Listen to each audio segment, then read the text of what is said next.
ये एक वॉल है यहां पे, और यहां से प्रोजेक्टाइल को थ्रो किया गया with velocity u and angle theta x1 दूरी से। क्वेश्चन है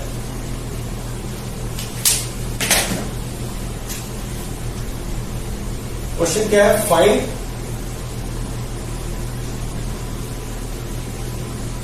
time of flight and second is find distance from wall where it lands.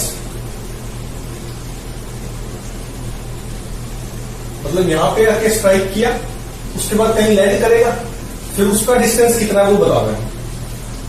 तो इसमें अगर हम देखें कि ये ux, ये तो होगी ux और ये ui, यहां पर ये स्ट्राइक की तो ये ui तो चेंज होगी, जो भी होगी हम मान लेते हैं कि ui होगी कुछ, तो वो तो सेम ही रहेगी, क्योंकि परपेंडिकुलर टू जो बॉल होती है वो वेलोसिटी चेंज हो जाती है। ये हम पहले पढ़ चुके हैं, ऑब्लिक कोलिजन जैसा ही है ना, ये ऐसे स्ट्राइक की, तो ये यहां पर कितनी थी, ux थी, क्योंकि ux तो सेम रहेगी हर जगह, तो ये कितनी होगी, ux होगी। तो यहां पर स्ट्राइक करने के बाद ui में कोई चेंज नहीं आया, ui में चेंज नहीं आया, और इसके स्ट्राइक करने के बाद ui भी सेम है, और अंडर ग्रेविटी ये अपना मोशन भी जारी रखेगा। तो इससे क्या समझे हम कि टाइम ऑफ फ्लाइट जो है अभी भी सेम रहेगा। कौन सा टाइम ऑफ फ्लाइट, जो यहां से पूरा प्रोजेक्टाइल होता और यहां गिरता, ये वो जितना टाइम ऑफ फ्लाइट था अभी भी यहां स्ट्राइक करके और गिरने में टोटल टाइम, यहां से यहां जाने में और गिरने में जो टाइम लगा वो इक्वल है। अगर कोई वॉल नहीं होती तो जितना टाइम लगता, क्यों, क्योंकि ui भी सेम रहा, हमारा टकराने से फर्क नहीं पड़ा, और अंडर ग्रेविटी मोशन जारी रहा जो पहले था, इसलिए टाइम ऑफ फ्लाइट सेम रहेगा। टाइम ऑफ फ्लाइट क्या होता है, 2ui/g होता है, तो ui और g सेम ही है, तो कोई फर्क नहीं पड़ता, तो टाइम ऑफ फ्लाइट सेम रहेगा। लेकिन ये जितनी दूरी यहां से यहां तक जो थी, अब वो उतनी नहीं लेगा यहां से यहां तक। क्यों, क्योंकि ये जो हॉरिजॉन्टल स्पीड है ये कम होगी, e की वैल्यू 0-1 के बीच में होती है ना, तो eux is less than ux। तो ये जितना टाइम यहां से यहां लगना था उसमें हॉरिजॉन्टल स्पीड क्या थी, ux, तो ux t जो है वो ज्यादा आता। अब जो है t तो सेम है, जितना टाइम ये लगना था उतना ही और लग जाएगा, लेकिन जो eux है वो कम हो गया, तो ये इतनी दूर नहीं जाएगी, ये डिस्टेंस जो था वो इतनी दूर यहां नहीं गिरेगा, तो ये थोड़ा कम गिरेगा। तो ये मान लो यहां गिर गया, तो हमें ये x2 बताना है, this x2 we have to find, यहां गिर गया ये। अच्छा, टोटल टाइम ऑफ फ्लाइट जो है वो सेम है, तो यहां से यहां जाने तक का टाइम कितना होगा, x1/ux। तो पहला पार्ट तो सॉल्व हो गया, टाइम ऑफ फ्लाइट तो 2ui/g है, ui को पुट कर दो u sin थीटा, तो 2u sin थीटा/g है, first part is done. Second part is distance, तो x1/ux प्लस x2/eux की स्पीड से is equal to total time of flight tf, that is equal to 2u sin थीटा/g। ui कितना है, u sin theta. अच्छा, x1 given है, ux मुझे पता है, ux कितना है, u cos थीटा पुट कर दो, यहां भी u cos थीटा, और x2 इस इक्वेशन से x2 निकाल लो, तो सेकंड पार्ट भी सॉल्व हो गया। और देखते हैं,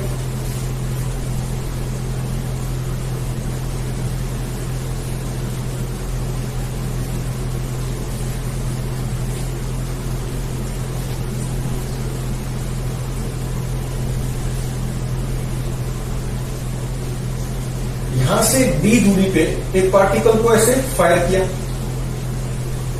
with speed u at angle alpha, d दूरी पर था ये, और क्या हुआ कि ये वापस इसी पे आ गया। तो क्वेश्चन ये है कि find d such that particle, पूरा नहीं लिख रहा, बोल रहा हूं, particle lands on point of projection, जहां से फेंका गया था उसी पे गिर जाए, तो हमें डी की वैल्यू बतानी है कि कितनी दूर से इसको फेंके यू से अल्फा एंगल पे कि ये दोबारा उसी पे गिर जाए। तो अब इसमें हम जानते हैं कि टाइम ऑफ फ्लाइट तो हमारा सेम ही रहता है, पिछले क्वेश्चन समझ चुके हैं हम कि बॉल से कोई फर्क नहीं पड़ता, टोटल टाइम ऑफ फ्लाइट यहां से यहां प्लस यहां से यहां, ये जो टोटल टाइम है यहां से यहां जाने का फिर यहां से वापस आने का, that is equal to time of flight की कोई बॉल ना होती और ये सिंपल प्रोजेक्टाइल करता। क्यों होता है ऐसे? क्योंकि वर्टिकल वेलोसिटी हमारी सेम रहती है और अंडर ग्रेविटी ही मोशन दोबारा जारी रहता है और time of flight depends on vertical velocity. तो अब ये तो हो गया हमारा EUX और ये जो है ये सेम रहा। UI में तो ये जहां जो भी UI यहां होगा वही रहेगा, टकराने से पहले जो UI था वही रहा टकराने के बाद भी। अच्छा, तो अब ये टाइम ऑफ फ्लाइट कितना है? 2UI कितना हो गया? U sin alpha upon G। This time of flight को हम बोल सकते हैं D अपॉन, पहली बार जब गया तो U cos अल्फा से गया, U cos अल्फा, फिर जब वापस आया तो EUX से आया तो D अपॉन UX कितना है? U cos alpha. तो यहां से क्या निकाल लेंगे? D निकाल लो। तो D निकाल लेंगे तो कितना आएगा? U cos अल्फा तो मैंने कॉमन ही ले लिया, D upon U cos alpha common ले लिया, तो कितना आ गया? 1 + 1 बाय E, तो E और ये 1 + E हो गया, that is equal to 2U sin alpha by G। तो यहां से D कितना आ जाएगा? D is equal to 2 sin alpha cos alpha sin 2 alpha हो जाएगा, तो U square sin 2 alpha upon G और ये हो गया E अपॉन 1 + E। देखना कोई कैलकुलेशन मिस्टेक ना हो। तो ये sin 2 अल्फा है, 2 sin alpha cos alpha is sin 2 alpha. तो D की वैल्यू आ गई। अब सेकंड ये भी पूछा है कि find D max, maximum D कितने पॉसिबल है, कितनी दूर मैक्सिमम ये फेंक सकते हैं इसको, कितनी दूरी से कि ये वापस आ जाए। तो D मैक्स कब होगा? जब sin 2 अल्फा जो है वो मैक्सिमम, sin 2 अल्फा की वैल्यू मैक्सिमम 1 हो सकती है किस एंगल पे? जब 2 अल्फा 90 हो। तो इसका मतलब अल्फा कितना होना चाहिए? 45 डिग्री। तो 45 डिग्री पे अगर इसको थ्रो करें तो फिर ये मैक्सिमम D आएगा हमारा।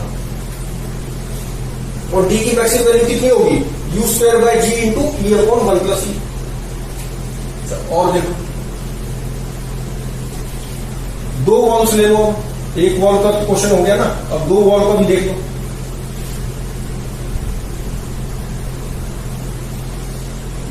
एक वॉल ये है, एक वॉल ये है।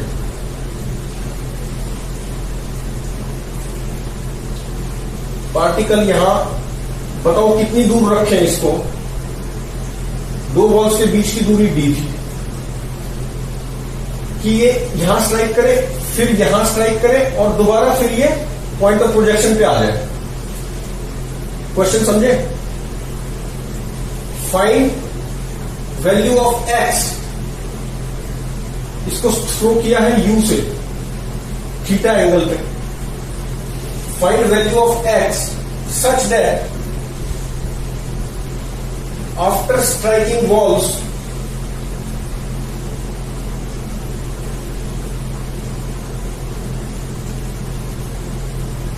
one each, it returns to point of projection। X की वैल्यू क्या होनी चाहिए कि एक बार स्ट्राइक इस वॉल से करे और फिर दूसरी बार इस वॉल से करे और दोबारा पॉइंट ऑफ प्रोजेक्शन ऊपर आ जाए, ये बताना है। तो यहां अब टोटल टाइम ऑफ फ्लाइट हम जानते हैं, यहां भी वही चीज वैलिड होगी। ये जो UI है हमारा, जो भी UI होगा टकराने से जस्ट पहले वही टकराने के बाद होगा, लेकिन X में जो UX था, जो UX है वो चेंज हो जाएगा, EUX हो जाएगा यहाँ। अच्छा E दे रखा है इसमें, ये भी गिवन है, तो ये EUX हो गया। इसी तरह जब यहां टकराने से जस्ट पहले जो UI होगा, U-Y मान लो, इससे तो दूसरा होगा, लेकिन EUX जो है, जो EUX से हॉरिजॉन्टल वेलोसिटी तो EUX ही नहीं, टकराने के बाद कितनी हो जाएगी? E into EUX। तो ये E इंटू EUX हो गया। और ये आके दोबारा गिर गया। तो टोटल टाइम ऑफ फ्लाइट तो यूआई सेम रहता है, वॉल से कोई फर्क ही नहीं पड़ता। तो यहां से यहां प्लस टाइम ये वाला प्लस टाइम ये वाला इक्वल टू कि ये पूरा प्रोजेक्टाइल करता उस टाइम के बराबर। तो टोटल टाइम 2ui/g यही रहना है। अब this time is equal to यहां से यहां जाने तक का टाइम कितना हुआ, x upon ux plus x upon ux हुआ ना। फिर यहां से यहां जाने तक का टाइम कितना हुआ, b upon e into ux। फिर यहां से यहां आने तक का टाइम कितना हुआ, this distance is b minus x upon e square ux। तो यहां से क्या करेंगे, x निकाल लेंगे, ux और ui को क्या पुट कर दो, ui को पुट कर दो u sin थीटा और ux को क्या पुट कर दो, u cos थीटा। जब सॉल्व थोड़ा सा करने के बाद पुट कर दो तो यहां से x आ जाएगा, वही पूछा है। और देखो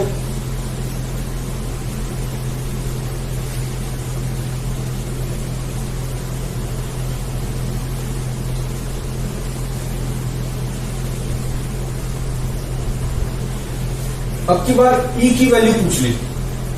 ये वॉल है, यहां से प्रोजेक्टाइल फेंका,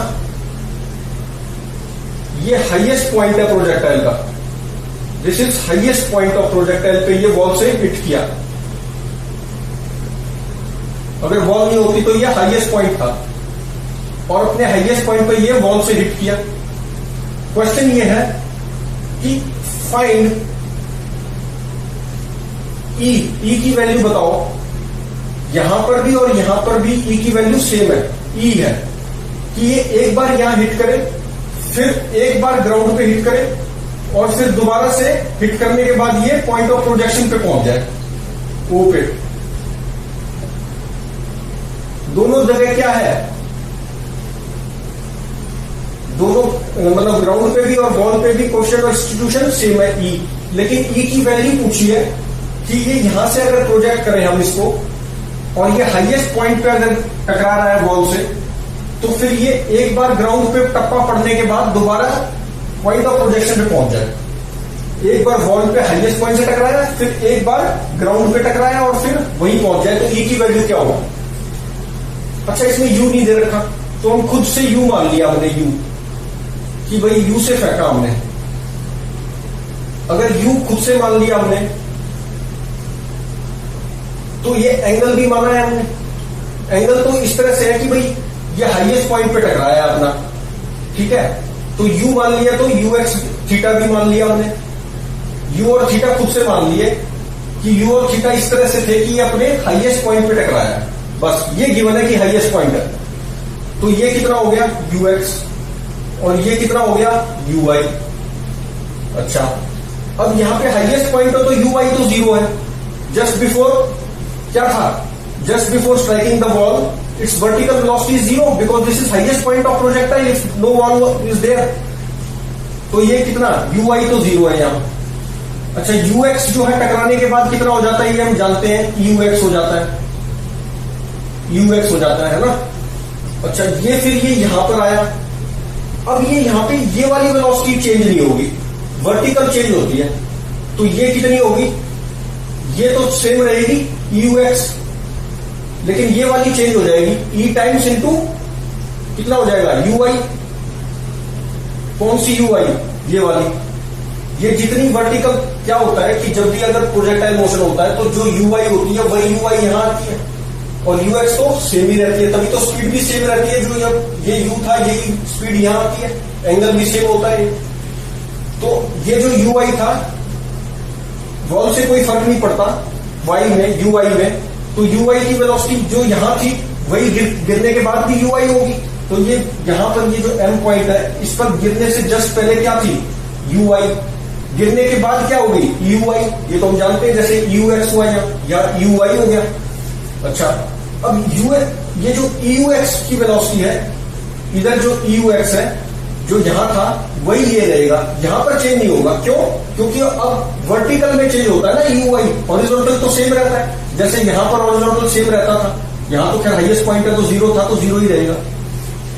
अच्छा, तो अब ई की वैल्यू बतानी है, तो उसमें हम ये ट्रिक लगा सकते हैं कि भाई ये जो ओपी है this is equal to O M plus P M लिख सकते हैं। तो ओपी कितना हो गया, OP is R by two, क्योंकि ये हाईएस्ट पॉइंट है, तो दिस इज रेंज का आधा, तो रेंज का आधा is U X U Y by two G, 2 U X U Y by G range होती है, तो 2 से 2 कैंसिल हो गया, तो u x by u Y by g हो गया। अच्छा ओ एम कितना हो जाएगा, ओ एम से पहले पीएम कितना हो जाएगा, पीएम हो जाएगा दिस डिस्टेंस इज, पीएम कितना है you x into this speed, horizontal speed into time of, ये टाइम कितना होगा यहां से यहां आने का, देखो यहां से यहां जाने का टाइम था टीएफ बाई टू, जो पूरा टाइम ऑफ फ्लाइट लगता प्रोजेक्टाइल का उसका हाफ, क्योंकि ये हाईएस्ट पॉइंट है, और ये हम जानते हैं कि टकराने से फर्क नहीं पड़ता, total time of flight same रहता है, तो ये कितना टाइम हुआ होगा टीएफ बाई टू, बचा हुआ टाइम, तो यहां से आने में टाइम कितना लगा था टीएफ बाई टू, और time into horizontal speed is this pm, तो e u x into tf by two, tf कितना होता है 2 यू वाई बाय जी, तो ये हो गया यू वाई बाय जी, 2 से 2 कैंसिल हो जाएगा। फिर पीएम, पीएम क्या है, ये तो प्रोजेक्टाइल मोशन है, इसकी रेंज है, रेंज का फॉर्मूला क्या होता है 2 U Y by G, U कितना है E U Y by G, ये तो हो गया टाइम ऑफ फ्लाइट, और इनटू ये हॉरिजॉन्टल वेलोसिटी वो कितनी है यू एक्स, यही वाली सेम रही, तो e u x into time of flight, तो यहां से अब हम क्या निकाल लेंगे ई निकाल लेंगे, देखो यू एक्स बाई तो कैंसिल ही हो गया, जी भी कैंसिल हो गया, तो ये कितना आ गया 2 e square plus e minus 1 equal to 0, बीच वाली टर्म को स्प्लिट करें तो क्या बन रहा है 2 e square plus 2 E minus ई, जो कि प्रोडक्ट क्या होना चाहिए माइनस 2 ई स्क्वायर, और सम करें तो ई आना चाहिए, तो यहां से कॉमन क्या लिया 2 ई कॉमन ले लिया, तो ई प्लस 1, और यहां से माइनस 1 कॉमन लिया तो E plus 1, this implies that 2e minus 1 into e plus 1 equal to 0. This implies that either e equal to 1 by 2 or e equal to minus 1. Minus 1 हो नहीं सकती नेगेटिव वैल्यू, e की value 0 और 1 के बीच में होती है, तो e की वैल्यू कितनी आ गई 1 by 2. तो इसमें क्या कॉन्सेप्ट यूज किया हमने, this plus this distance is OP, OP हम बता ही सकते हैं हाईएस्ट पॉइंट पे टकराया तो r by 2 है, ये वेलोसिटी और एंगल हमने खुद मान लिए, और ये कैंसिल भी हो गए तो कोई दिक्कत नहीं आई, और ई की वैल्यू फाइंड कर ली, this plus this is this, तो ये तो r बाई 2 था, ये कितना हो गया यू वाई, ये जो यू वाई था उसका यू वाई से ही नीचे गिरा, तो इसकी वर्टिकल कितनी होगी यू वाई, एक्स वाली सेम रही, तो इसकी रेंज निकाल ली, प्लस ये पीएम यू एक्स ये स्पीड इंटू टीएफ बाई 2 इसका टाइम, तो वो ये चीज होगी।